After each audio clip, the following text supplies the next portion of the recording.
कानों पर छापेमारी की है, जिसमें राज्यसभा सांसद प्रेमचंद के गुप्ता के नोएडा, दिल्ली और गुरुग्राम में, वहीं राजद की विधायिका जो हैं किरण देवी और पूर्व राजद विधायक अरुण यादव के से जुड़े 9 ठिकानों पर छापेमारी हुई है। देखिए, ये सब तो अब 2024 के चुनाव तक चलते रहेगा। ये बात तो हमारे नेता डिप्टी सीएम श्री तेजस्वी यादव जी ने कई बार कहा कि अब केंद्र की सरकार बीजेपी जिस तरह से अपने विरोधियों को परेशान करने के लिए आईटी, ईडी, सीबीआई केंद्र एजेंसियों का दुरुपयोग कर रही है, ये आम बात हो गई। आए दिन बिहार में छापेमारी की जाती है, लेकिन भाजपाई ये समझ नहीं पा रही है कि जब कर्नाटका में भगवान बजरंगबली नहीं बचा पाई बीजेपी को और भगवान बजरंगबली नाराज हो गई, तो अब आईटी, ईडी, सीबीआई क्या बचा पाएगी 2024 में भाजपा मुक्त भारत बनने से। कर्नाटका में बजरंगबली का गदा से इस तरह हुआ प्रहार कि वहाँ बुरी तरह से बीजेपी की हुई हार। अब 2024 में भी ये गदा से होगा प्रहार। इसलिए बीजेपी को, केंद्र सरकार को ये अच्छी तरह समझ लेना चाहिए कि जांच एजेंसियों के भरोसे वो 2024 का चुनाव नहीं जीत पाएंगे। चाहे लाख परेशान करें, जांच करें, लेकिन आज जांच एजेंसियों का काम क्या रह गया है? सिर्फ विरोधियों को परेशान करना। और भारतीय जनता पार्टी कभी बाबाओं के भरोसे, कभी जांच एजेंसियों के भरोसे और कभी श्री राम भगवान को भूलकर बजरंगबली के भरोसे चुनाव जीतने का प्रयास करती है। चुनाव परिणाम सामने है। कर्नाटका। बाबा बागेश्वर कौन है? क्या वह बाबा है? बिहार के पूर्व सीएम और राजद के राष्ट्रीय अध्यक्ष लालू प्रसाद से जब पूछा गया कि बागेश्वर धाम के धीरेन्द्र शास्त्री को पटना में कार्यक्रम करने से क्यों नहीं रोका गया, इस पर उन्होंने कहा, वहीं तेज प्रताप ने कहा कि यह बाबा बिहारियों को गाली दे रहे हैं और उन्हें पागल कर रहे हैं। बिहार में कृष्ण राज है और महागठबंधन राज है। यह राजनीति देश को बांटने के लिए की जा रही है। देखिए, स्पष्ट रूप से बिहार की सरकार ने, हमारी पार्टियों ने, हमारे महागठबंधन दल के साथियों ने स्पष्ट कहा है कि हम लोग ये जानते हैं कि ये देश चलेगा अपने नियम, कानून, संविधान से।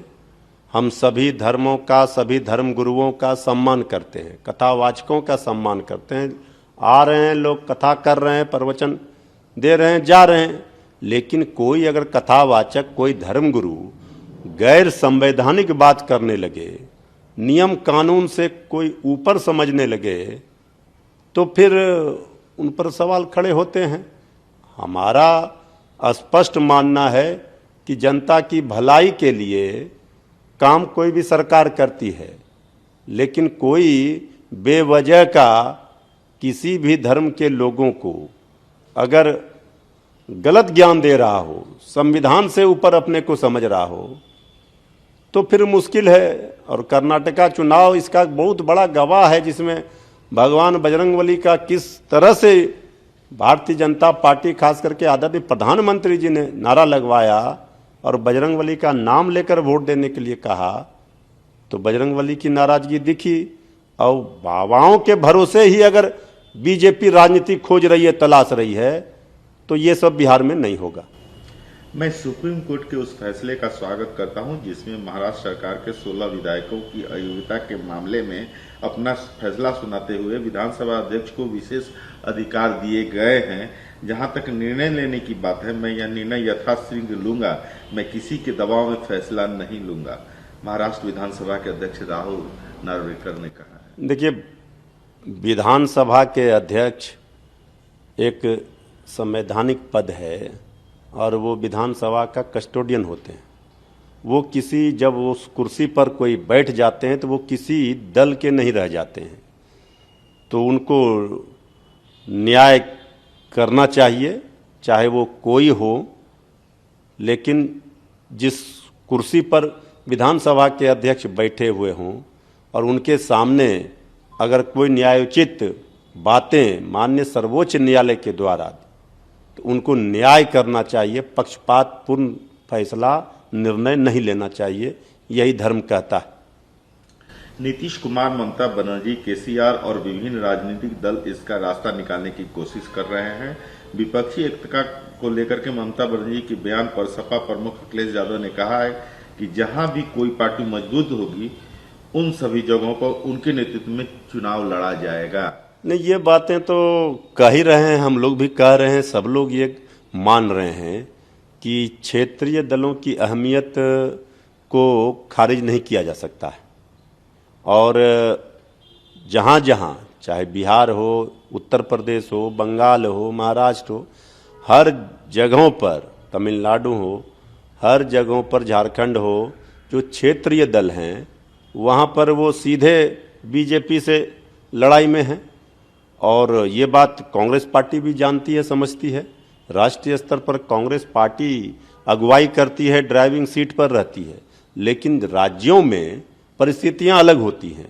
राज्यों में क्षेत्रीय दल ही मजबूती से मुकाबला करती है बीजेपी का, तो ये बात कांग्रेस को भी पता है।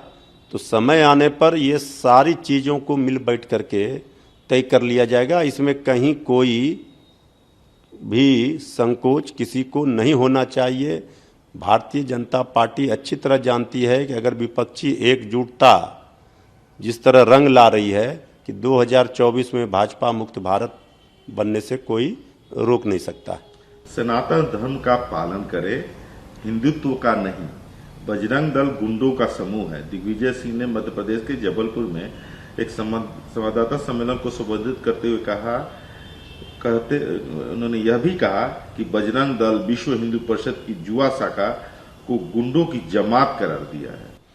देखिए, कोई भी संगठन का आचरण अगर समाज में लंपटीकरण का हो, चाहे वो कोई संगठन किसी का हो, तो अगर कोई संगठन नौजवानों को अनुशासित करके रखता है और अनुशासन सिखाता है तो ठीक है, लेकिन कोई अनुशासनहीनता करता है और समाज में अपने आचरणों से, व्यवहार से किसी भी समाज के खिलाफ बेवजह का उपद्रव फैलाता है, यह समाज को तोड़ने की बात करता है, उपद्रवियों की जमात हो जाता है, तो फिर कोई दल हो, उसका नाम कोई बजरंग दल रख ले, चाहे राम सेना रख ले, लेकिन भगवान बजरंगबली और राम सेना या हिंदू वाहिनी या कोई भी संगठन हो, कोई भी संगठन किसी भी धर्म का हो, उसको अपने आचरणों से ये बताना होगा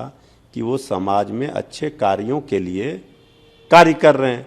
नहीं तो बेवजह का, अभी बजरंग दल को लेकर जो विवाद चला, तो कर्नाटका में सब लोगों ने देखा कि बजरंग दल की हार हुई और बजरंगबली की जीत हो गई। तो ये तो आचरण सुधारना ही चाहिए किसी भी संगठन को समाज के लिए। ये तो देखना पड़ेगा जो लोग वो संगठन के पीछे संरक्षण करता है।